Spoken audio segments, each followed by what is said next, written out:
Shefali ji, you mentioned the temples in Goa and the Portuguese, destruction, willful destruction of temples in Goa. Could you talk about, since we are on the subject, and you have, of course, in the past also spoken about, in fact, brought it to light. A lot of people, honestly, had no clue. A lot of people had absolutely no clue that Goa was ruled by the Portuguese, not the British. I mean, it's that bad. So could you please talk a little bit about the, yeah. Sure. Yeah. So Goa has been the part of India which has been colonized the longest. The Portuguese came to Goa in 1510, much before the British came to India, and they left in 1962, 61, sorry, much after the British left Yes. in 1947.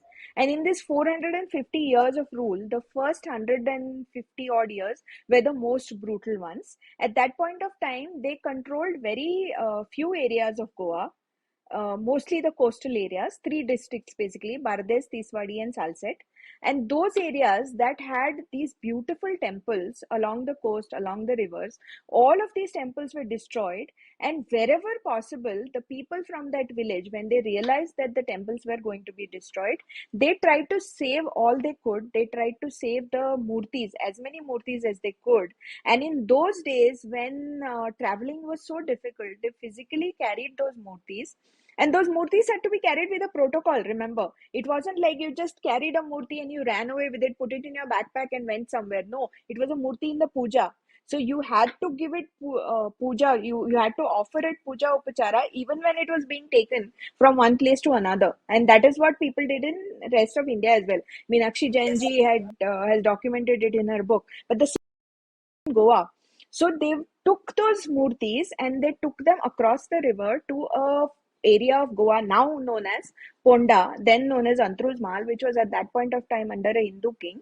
And they kept those murti there, and for about 100 years or so, those murtis were housed in very small makeshift structures, which was basically like thatched huts. But people did pujas there. They didn't allow the murtis to be destroyed. The temples were destroyed in many places, churches were built, but they didn't allow the murtis whenever possible. After about 100 years, when the Maratha rule became very powerful and there were a lot of Goans in high position in the Maratha Darbar, that's when they got the money. And by that time, even Portuguese fanaticism had reduced a little. So then they bought more lands and then they built temples. So there was a period of about 100 years when no new temple was being built in Goa. And those 150 years, people forgot the traditional art of temple building. And then whatever they remembered, they juxtaposed it against the new things that they learned, and then they built temples in a certain way. Which is why if you see Goan temples today, except for the Tamdi Surla temple in Tamdi Surla Mahadev temple, which is built in stone, you will see that all other temples are built in laterite stone basically, and they are built in a completely different way. They don't have a shikhara, they have an octagonal dome on top of it. But at the same time, the builders of these temples also remembered that a temple has to have a pushkarini, a temple has to have a prakaram, a temple has to have a sabha mandap, a temple has to have a antarala, a temple has to have a shikhara, a temple has to have a pradakshina pata. And they included all these elements, but at the same time, the Goan temples, as you see them today, are markedly different from, say, temples in South South India. India or temples in North India. Even they are neither Dravid style architecture, they are neither Nagara style architecture. They have their own medium which has evolved because for 100 150 years there were no temples being built. And in those days, the art of temple building was basically passed on traditionally from father to son, from mother to daughter, right? There were no schools or there were no architecture colleges where people could go and learn to become a sthapati. So there was a lot of knowledge that was lost in these 100 years. That is why the Goan temples are different. Which incidentally, till I was 20 or 21, I hadn't seen any temple other than the temples in Goa. So I thought at that point of time that all temples are like temples in Goa. They're very big, that they're very airy, that they're very clean, and all of that. And the first temple I saw when I was 20 or 19, I don't remember, I was in college. I had gone to Kashi to represent Goa University in some youth festival. And at that point of time, I saw the Kashi Vishwanath Must have temple been. of that time. And that was the first temple I saw outside Goa.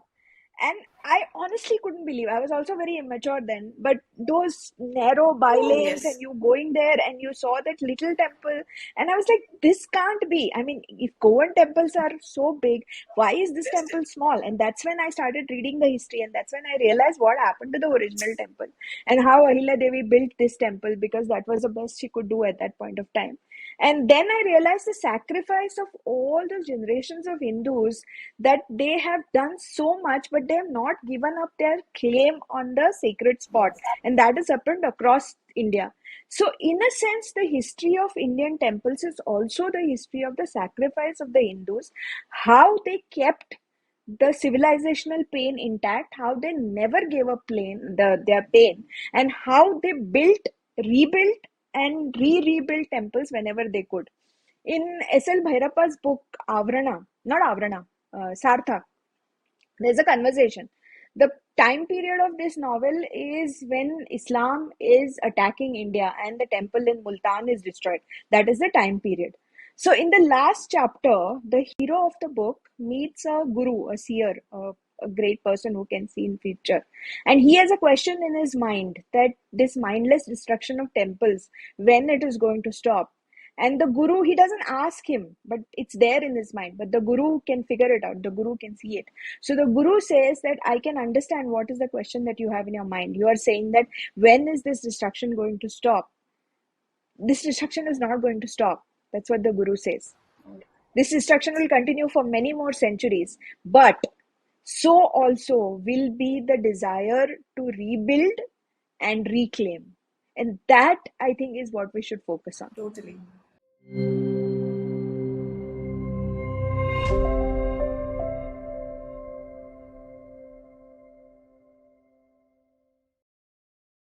Please remember to subscribe to us and switch on the notifications for this channel. For our other social media links, more content, and to support our work, please visit citti.net. Dhanyavad. Namaskar.